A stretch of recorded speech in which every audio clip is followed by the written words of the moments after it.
গাড়ি, তারপরে আমাদের মহারাজের গাড়ি। না থর আমাদের কি করে হবে? আরে হ্যাঁ খয়েরিটা হয়েছে, দেখো ব্রাউন ব্রাউন না অ্যাশ।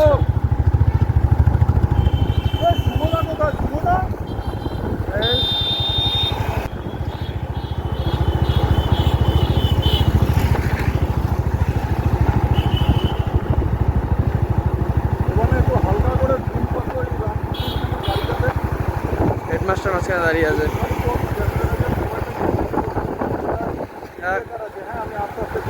আমাদের দাদাগিরি করুক আর মস্তানি করুক, এটাই যদি রাজনীতি হয় তাহলে সেই কংগ্রেস, সেখানে কংগ্রেসের কারা ছিল দেখুন।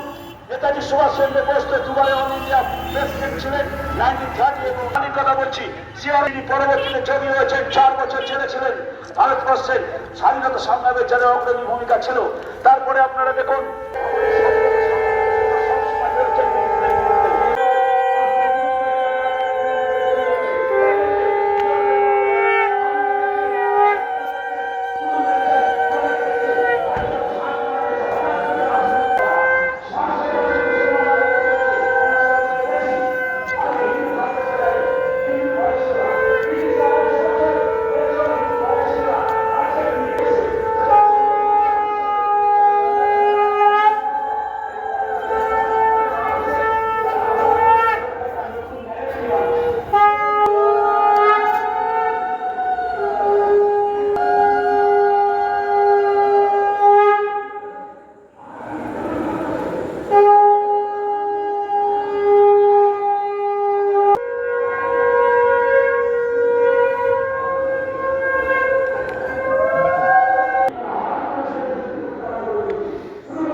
একটা পেয়েছি।